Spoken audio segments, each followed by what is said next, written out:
Querido irmão, querida irmã, queridos irmãos, eu gostaria de apresentar para vocês um personagem curioso.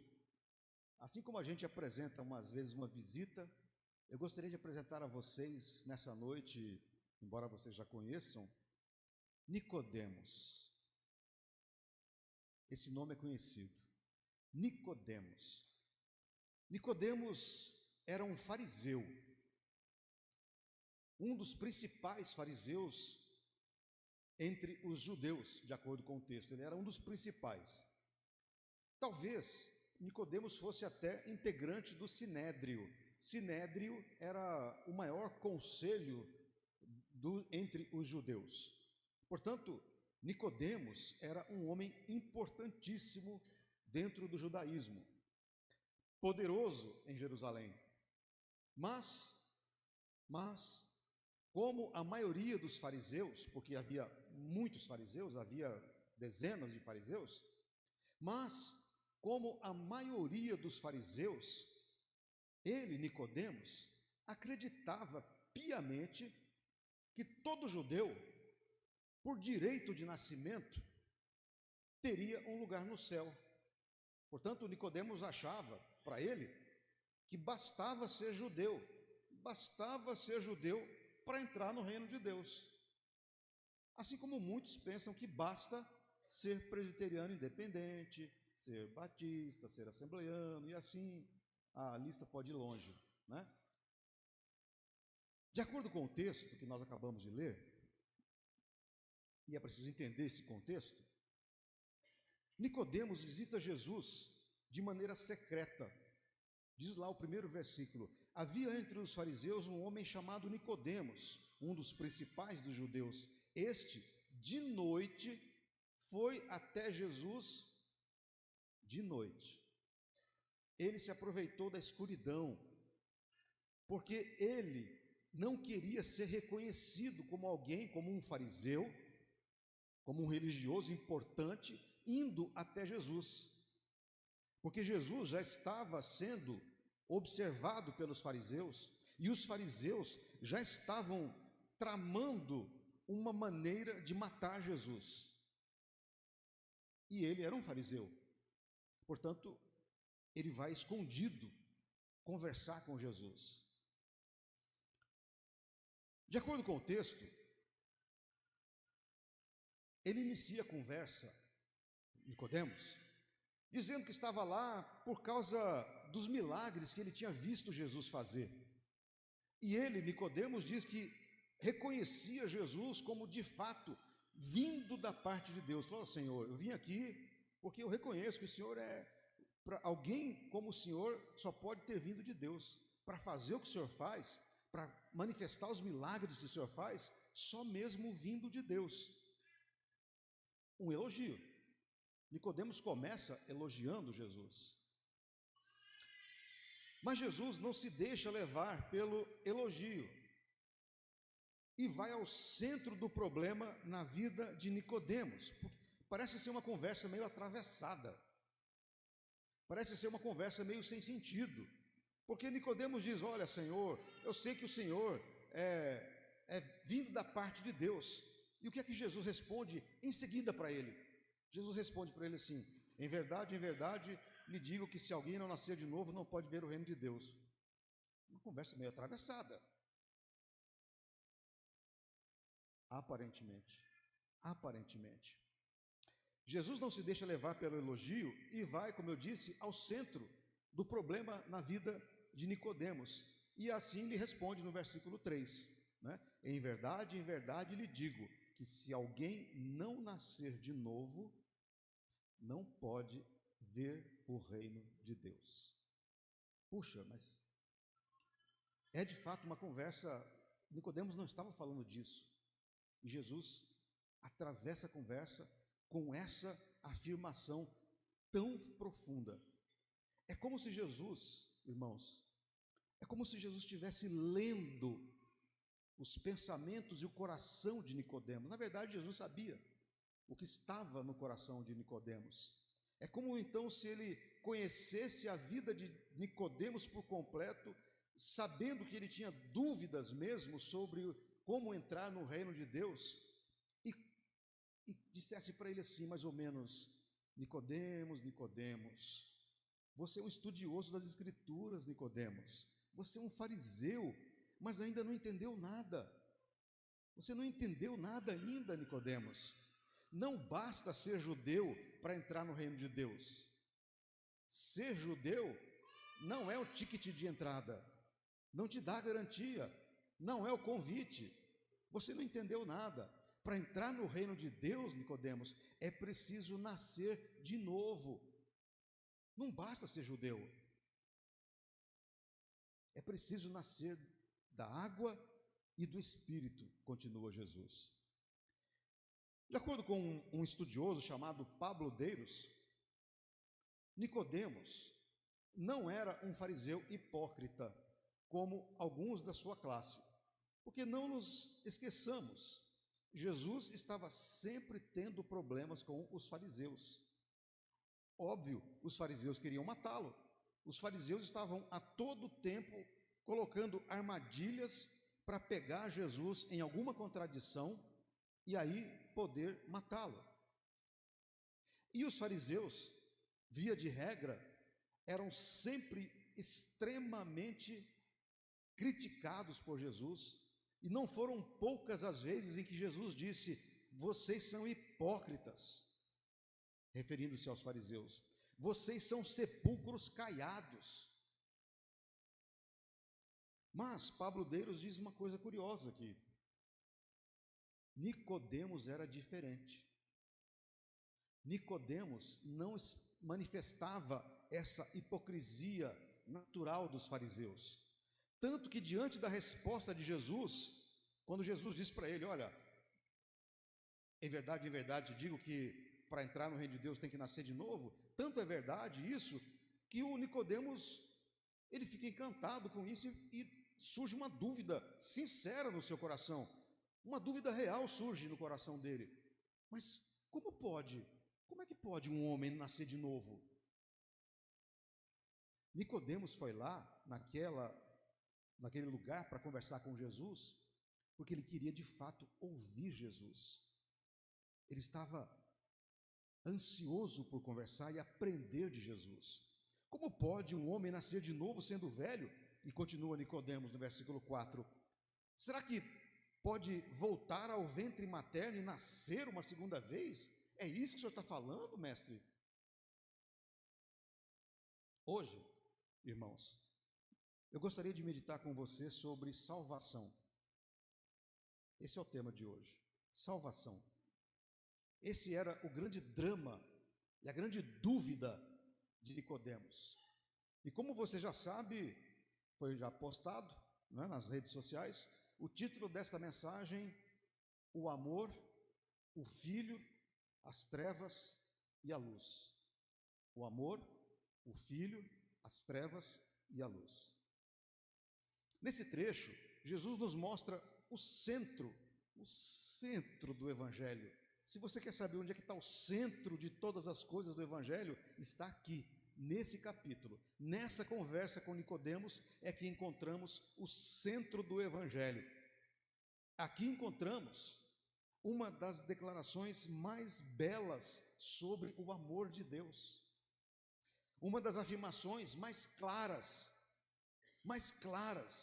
sobre a missão de Jesus Cristo, e uma das explicações mais sérias, mais profundas sobre a razão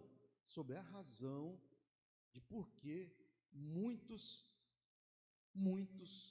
rejeitam a salvação.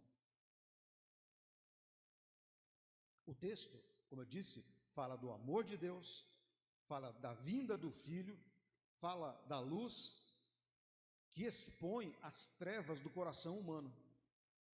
A luz revela, manifesta, ilumina o coração humano e seu pecado. E nesse texto nós aprenderemos algumas coisas. A primeira delas é o amor que salva. É no contexto dessa conversa com Nicodemos que talvez nós tenhamos as palavras mais conhecidas de toda a Bíblia. E eu gostaria de pedir para você me dizer quais são essas palavras. Vamos lá, todo mundo junto? Porque Deus...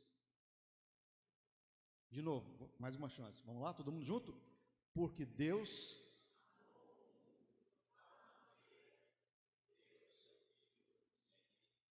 para que todo aquele que nele crê não pereça, mas tenha a vida eterna. Martinho Lutero, um dos reformadores, chamou esse versículo de o Evangelho em miniatura. O Evangelho em miniatura, João 3,16. Aqui está o centro do Evangelho, o centro de todas as coisas. Esse versículo, irmãos, começa não com o amor do homem por Deus, precisamos entender isso. Ele não começa sobre o amor do homem por Deus, do ser humano por Deus, mas com o amor de Deus pelo ser humano. Isso tem que ser, nós precisamos entender isso muito bem. Essa é a base do Evangelho. A salvação não começa da terra subindo ao céu. Ao contrário, a salvação começa no céu, descendo à terra. É inversa a situação. Não começa com o pecador buscando a Deus. Não, o texto não diz isso. Mas com Deus vindo ao encontro do pecador. Não de encontro, mas ao encontro. O texto não diz, o homem amou a Deus de tal maneira. Não, o texto não diz isso. O texto não diz, o ser humano amou Deus de tal maneira que foi atrás dele. Não, não, não, não. Porque jamais aconteceria isso. O texto diz, Deus amou ao mundo. Foi Deus. No Evangelho de João, a palavra mundo não significa um conjunto de pessoas boas. Não. Mundo aqui não se refere às pessoas chamadas de bem, merecedoras, e que reconhecem o seu pecado, que conhecem a sua própria vida, e assim, utilizando da sua livre escolha, procuram Deus. Puxa, como eu sou pecador, como eu sou miserável, preciso buscar a Deus, preciso ir atrás de Deus, tamanho pecado que eu tenho carregado dentro de mim. Não, não é isso o que Jesus está dizendo. O mundo a que Jesus se refere é a humanidade caída, rebelde, afastada de Deus. Portanto, o amor de Deus, irmãos, se torna ainda mais impressionante. Esse amor se revela ainda mais impressionante, porque não depende do ser humano buscar a Deus, mas de Deus indo até o pecador. Ele amou o mundo, de uma tal maneira que não era um mundo bom. Mundo aqui é ser humano. Ele não amou um mundo bom, de bem, honesto, justo, correto. Não. Ele amou um mundo pecador, caído, corrompido. E assim ele demonstrou de maneira concreta o seu amor para este mundo corrompido pelo pecado humano. Você quer entender o que é o pecado humano? É simples. Aqui eu creio que a maioria seja mãe ou pai. Quando nós temos os nossos filhos, algum pai, alguma mãe ensina a criança a mentir?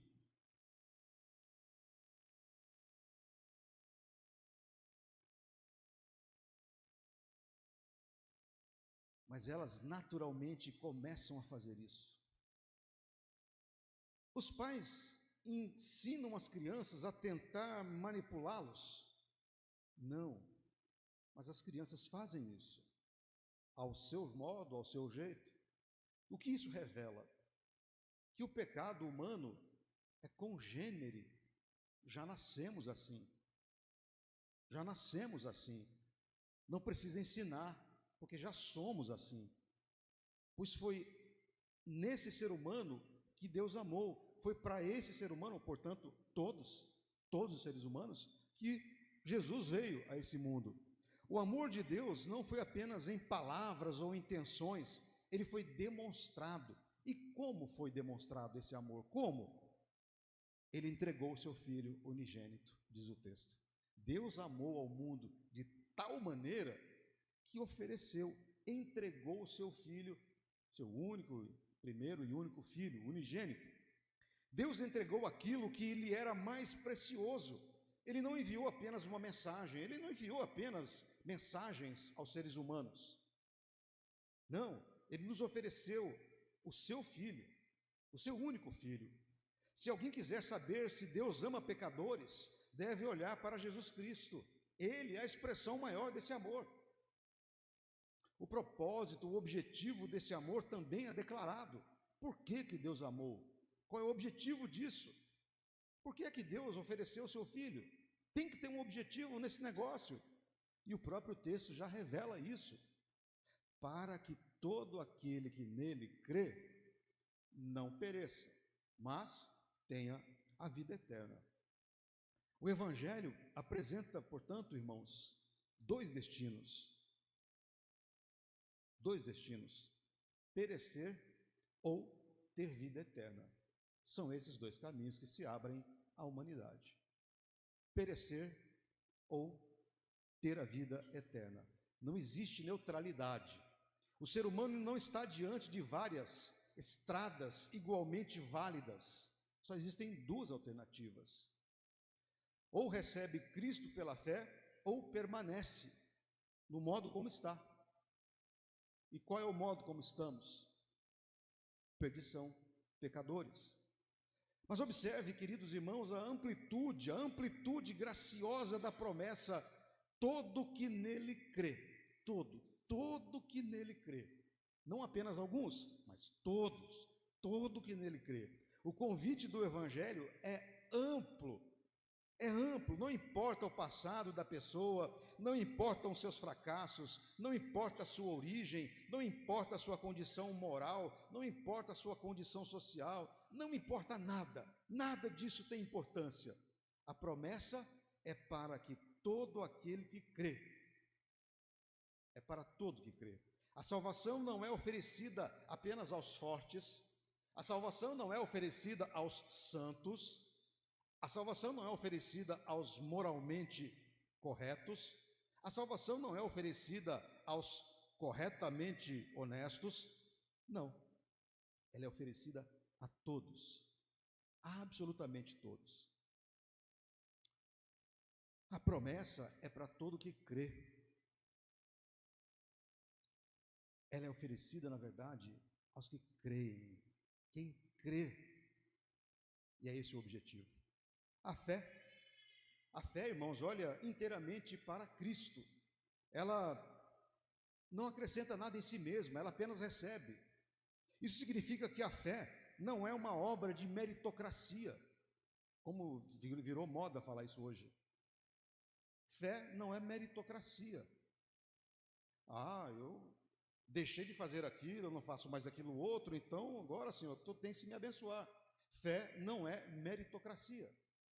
Nós não temos mérito algum. Nada que façamos será meritório diante de Deus, a não ser crer no seu Filho. A única coisa que se espera é que creiamos no seu Filho. É isso. A fé é a mão vazia que recebe de Deus. Nós não temos nenhum mérito para receber a fé. Eu não recebo fé porque eu sou bonitinho, porque eu não sou mesmo. Eu não recebo fé porque eu sou melhorzinho, porque eu não sou também. Eu não recebo fé porque eu sou mais ou melhor. Não. Eu recebo fé porque eu sou pecador. É por isso. O pecador não compra a salvação. Não há como comprar a salvação.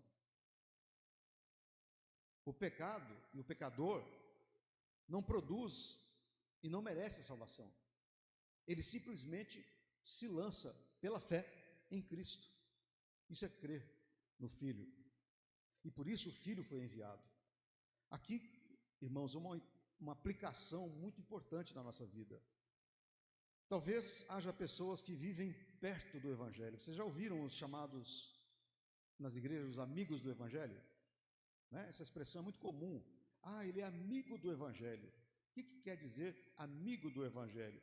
Ah, ele não crê, mas ele está ali, ele frequenta, ele é amigo do Evangelho.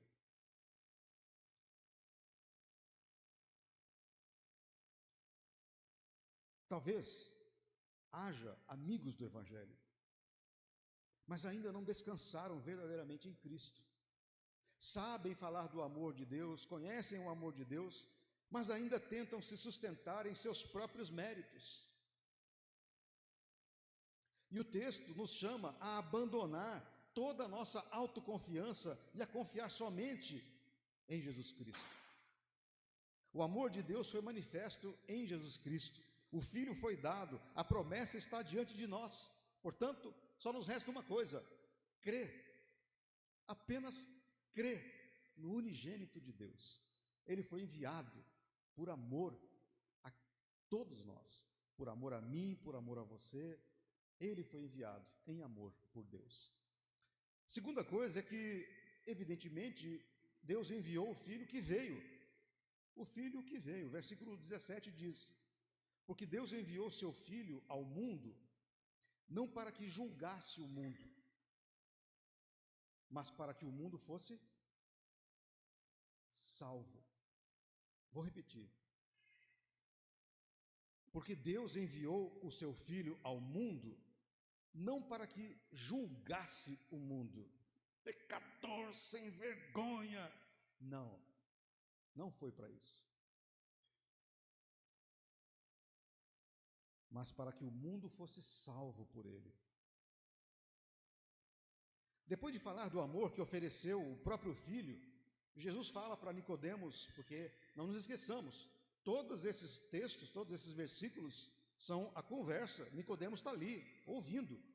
A conversa toda é com Nicodemos. Tudo isso que Jesus falou, João 3,16, foi para Nicodemos. Foi no contexto dessa conversa com Nicodemos. Nicodemos estava ali, atento, ouvindo. E depois de falar do amor que ofereceu o seu próprio Filho para Nicodemos, Jesus fala do Filho que foi enviado. Jesus Cristo veio ao mundo com uma missão.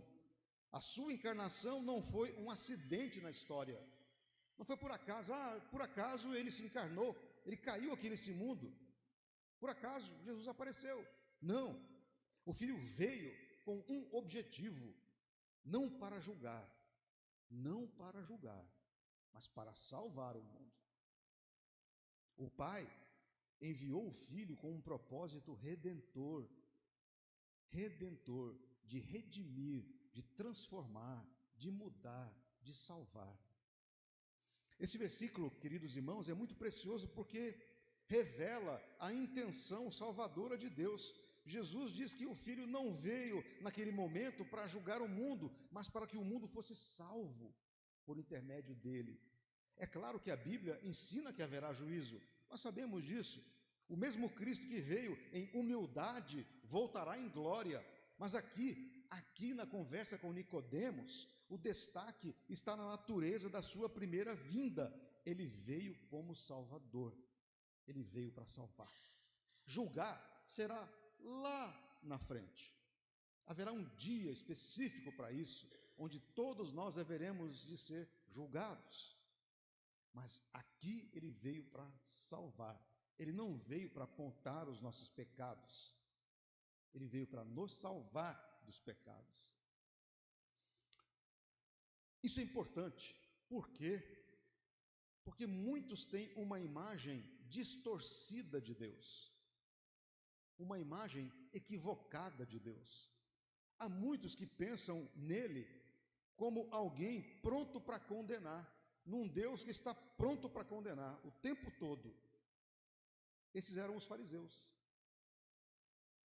Os fariseus continuam atuando hoje em dia. Os fariseus de hoje fazem isso. Eles acham que Deus está pronto para condenar. Como se o Evangelho fosse uma lista de repreensões, de broncas que Deus tem que dar a cada um de nós. Mas Jesus mostra que a vinda do Filho é a prova da disposição salvadora do Deus eterno. Deus viu o mundo perdido e enviou seu Filho. Deus viu pecadores condenados. Estávamos todos condenados, a humanidade inteira estava condenada por conta do pecado, e Deus então, por amor, enviou seu Filho para tirá-los dessa condenação.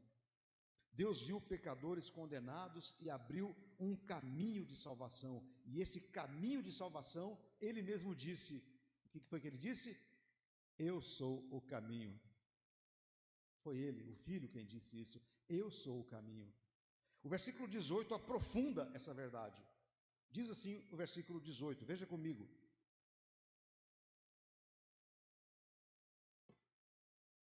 Quem nele crê, no Filho, não é julgado. Veja que coisa curiosa. Portanto, Deus não veio para julgar. Jesus não veio para julgar. Por quê? Porque quem nele crê não é julgado. O que não crê já está julgado, por não crer no nome do unigênito Filho de Deus. É preciso entender bem isso. Quem nele crê deixou de ser julgado, saiu da condenação que estava. O que não crê, o que rejeita, o que não crê, já está julgado. Por quê? Por não crer no nome do unigênito Filho de Deus. Aqui Jesus deixa claro que a fé em Cristo é decisiva, é a fé no Filho que decide. Quem crê nele não permanece em condenação. Isso não significa que essa pessoa nunca tenha sido um pecador, não é isso. Significa que em Cristo a culpa foi tratada, a condenação foi removida, a dívida foi assumida pelo Salvador, e isso é a expressão maior do amor de Deus. Deus amou ao mundo de tal maneira. Ou seja, o nosso pecado foi perdoado em Cristo quando cremos nele. Abrimos uma nova etapa da nossa vida. Quando se crê no Filho de Deus, não há mais condenação. O pecado de cada um é lançado sobre ele, sobre o Filho, sobre o Cordeiro de Deus. E essa, queridos irmãos, é a esperança do Evangelho. Cristo tomou sobre si mesmo aquilo que era nosso, o que era meu, o que era seu pecado, Ele tomou para si, para nos dar aquilo que era dele. Veja que coisa maravilhosa. Ele tirou de nós para lançar sobre Ele, e deu-nos aquilo que era dele. O que é dele? A reconciliação, o perdão, a vida e a salvação. O amor de Deus é revelado aqui. Mas o texto também traz uma advertência séria na conversa com Nicodemos. Veja comigo, continuando ainda no versículo 18. Mas o que não crê já está julgado, porque não crê no nome do unigênito Filho de Deus. A condenação não é apenas uma possibilidade futura, ela já pesa sobre toda a humanidade. Lembrem, todos estão condenados, todos já estão condenados. Estamos condenados no momento em que nascemos, porque o pecado já está presente, então todos somos condenados. Mas quando cremos, nós ganhamos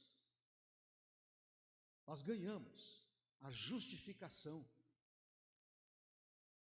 Não, é como se Jesus estivesse dizendo assim, lá no dia do julgamento, que todos haveremos de passar, é mais ou menos assim. Roberto Mauro, aí vai eu tremendo diante de Deus, e o diabo vai dizer assim, mas esse daí, ele fez isso, aquilo, ele era pecador, Senhor. E aí, o nosso advogado, Jesus Cristo, vai dizer, não, Pai, mas ele creu. Ele creu.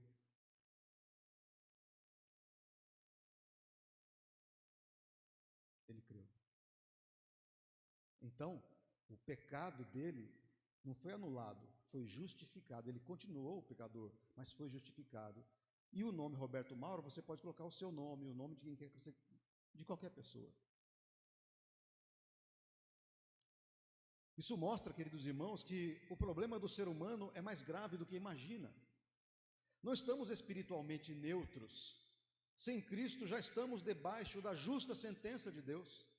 E por que isso acontece? O próprio texto responde: porque não crê no nome do unigênito Filho de Deus. Se não crê, está julgado. A incredulidade não é um detalhe pequeno, não é apenas uma dúvida inofensiva. Eu tenho dúvidas. Será que não é uma dúvida? É descrer da presença e da pessoa do Cordeiro, que é Jesus Cristo. E por que isso acontece? Por não crer no nome do unigênito.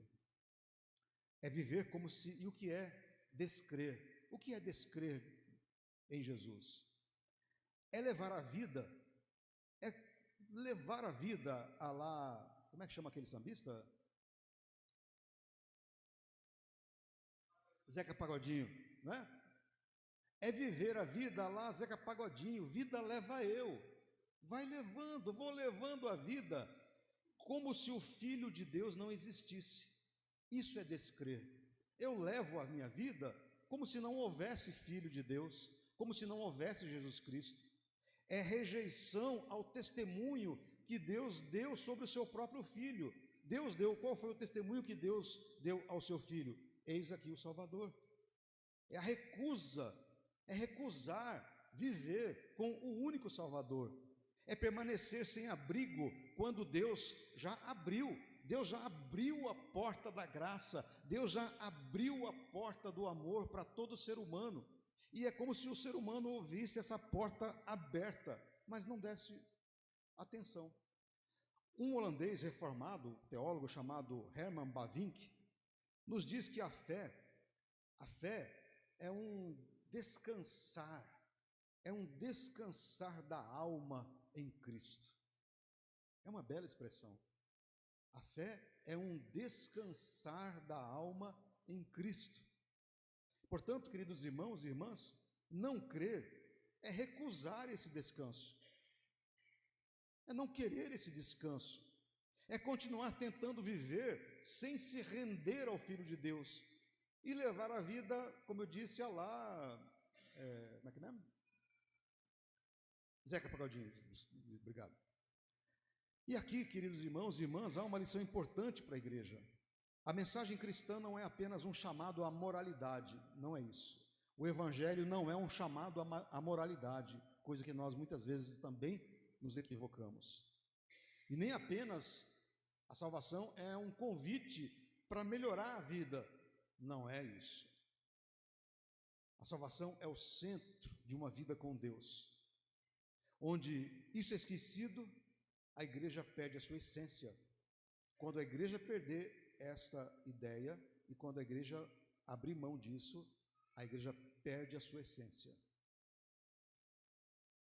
Precisamos, portanto, anunciar com clareza, todos nós, a salvação em Jesus e somente nele.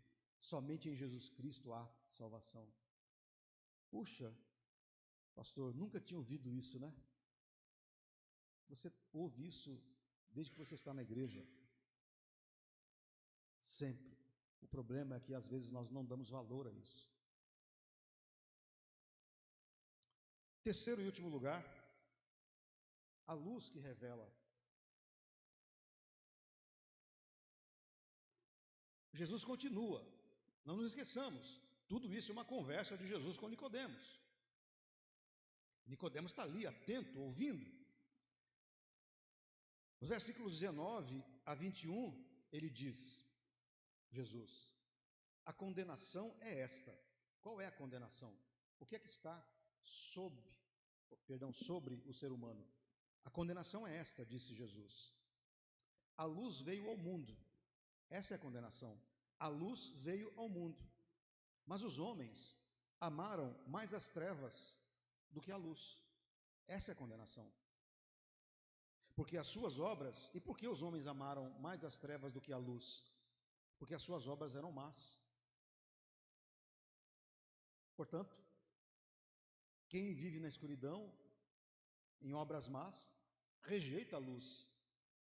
Pois todo aquele que pratica o mal, diz Jesus, detesta a luz e não se aproxima da luz. E por que não se aproxima? Para que as suas obras não sejam reprovadas, ou seja, iluminadas e por fim reprovadas. Quem pratica a verdade se aproxima da luz, diz Jesus, para que as suas obras sejam manifestas ainda mais, porque são feitas em Deus. Então não há o que esconder, não há o que deixar em trevas. Aqui o Senhor Jesus mostra para Nicodemos por que muitos rejeitaram e rejeitam ainda a salvação. O problema não é falta de informação, porque se nós sairmos na rua e formos perguntar para qualquer pessoa na rua, você já ouviu falar de Jesus? Você sabe quem é Jesus? Todas as pessoas irão dizer quem é Jesus. Não há alguém que não diga, olha, não sei, nunca ouvi falar, não sei de quem você está falando. Portanto, o problema não é falta de informação, porque a informação há, todos sabem quem é Jesus Cristo. A questão é crer nele, aceitá-lo. O problema é o amor pelas trevas. A luz veio ao mundo em Cristo, mas os homens preferiram a escuridão. Isso revela algo profundo sobre o coração humano. O pecador não apenas está nas trevas, ele ama as trevas.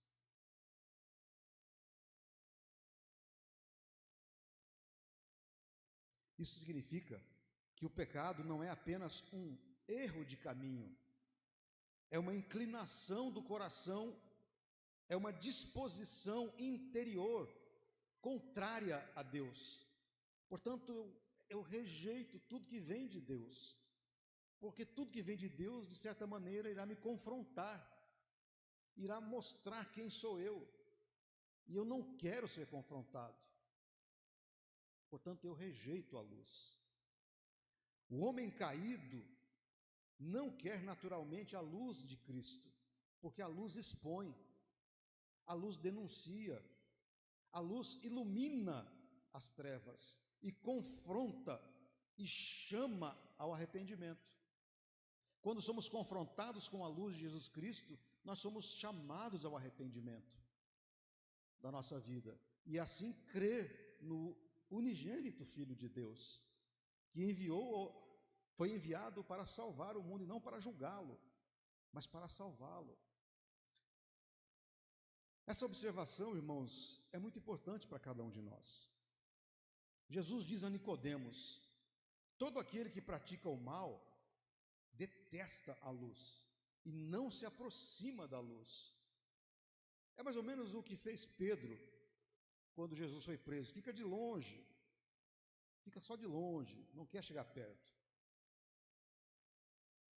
A luz é evitada porque ela revela as trevas tanto amadas, porque o pecador ama as trevas. É a natureza inerente do pecado, amar as trevas. É natural, é assim que é. A luz, ao contrário, retira e desmonta tudo isso. A luz do Filho, do Cordeiro de Deus, a luz do Filho revela o orgulho, revela a mentira, revela a vaidade, revela a religiosidade vazia. Sim, o Evangelho revela religiosidade vazia. A luz revela o egoísmo, o amor pelas coisas do mundo. A luz ilumina tudo que há dentro de nós. E por isso muitos preferem manter Cristo a uma certa distância. Talvez isso explique por que muitos preferem manter Cristo a uma certa distância. Essa palavra, irmãos, também deve ser aplicada à vida religiosa. Uma pessoa pode frequentar a igreja e ainda assim fugir da luz. Pode gostar do ambiente, pode ter amizades, pode gostar da tradição e mesmo assim continuar resistindo ao arrependimento verdadeiro. Nem toda proximidade com as coisas ditas religiosas é proximidade real com Jesus Cristo. Por isso que Jesus disse o que disse a Nicodemos. Nicodemos, não basta ser judeu, Nicodemos. Tem que nascer de novo. Ser judeu não é garantia de entrar no céu. Ser presbiteriano independente não é garantia nenhuma. É isso que Jesus está nos ensinando nessa conversa com Nicodemos. Porque Nicodemos tinha essa dúvida, e era uma dúvida real. Como diz o texto, ele era um fariseu diferente. Ele estava mesmo com profundas dúvidas sobre como ser salvo. E ele vai até Jesus, porque ele julgava que bastava ser judeu.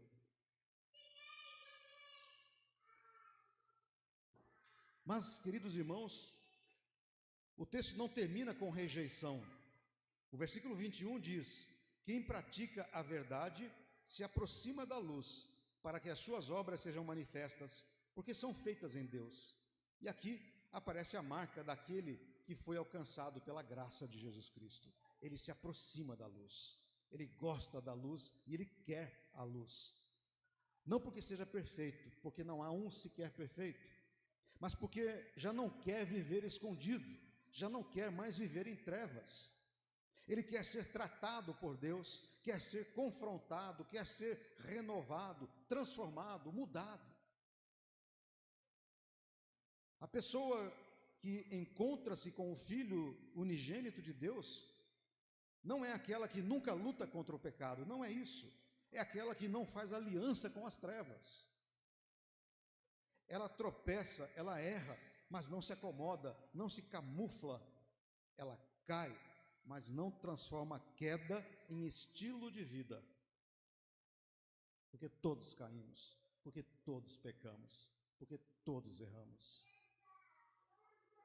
John Stott escreveu: a essência do pecado é o homem substituir Deus por si mesmo.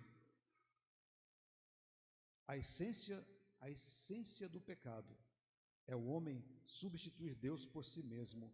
A essência da salvação, ao contrário, é Deus substituir o homem por Cristo. Assim, queridos irmãos e irmãs, que nós possamos cada dia mais entender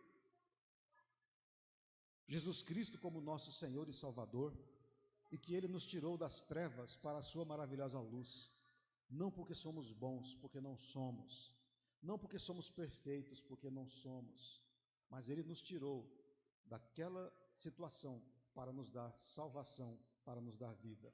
A conversa de Jesus com Nicodemos, em conclusão, nos apresenta o coração do Evangelho. E nesse texto vemos o amor que salva, o Filho que veio e a luz que revela as trevas do coração e da alma do ser humano.